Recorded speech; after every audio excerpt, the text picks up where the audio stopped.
Hi!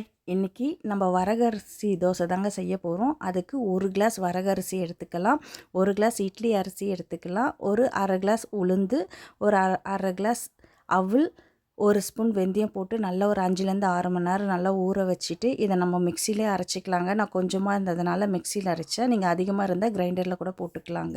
இந்த மாதிரி அரைச்சி ஒரு டப்பாவில் நம்ம போட்டு வச்சுக்கலாங்க. இதை நல்லா ஒரு 8 மணி நேரம் புளிக்க வச்சிடலாங்க. இப்போ நான் நைட்டு தான் செஞ்சேன். இதை இப்போ நான் காலையில் எடுத்தேன் பாருங்கள் மாவு எப்படி இருக்குதுன்னு சொல்லிட்டு.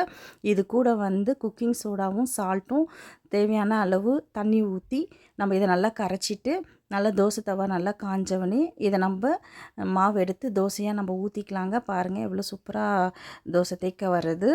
நல்லா நான் இதுதான் ஃபஸ்ட் டைம் நான் இந்த வரகரிசி தோசை செய்கிறேன். உண்மையிலே ரொம்ப நல்லா வந்தது. நீங்களும் ட்ரை பண்ணி பாருங்கள். வரகரிசி தோசை ரெடி ஆகிடுச்சு. பாருங்கள் எவ்வளோ கிறிஸ்பியாக வந்திருக்கு. சாப்பிட ரொம்ப சாஃப்டாகவும் இருந்தது.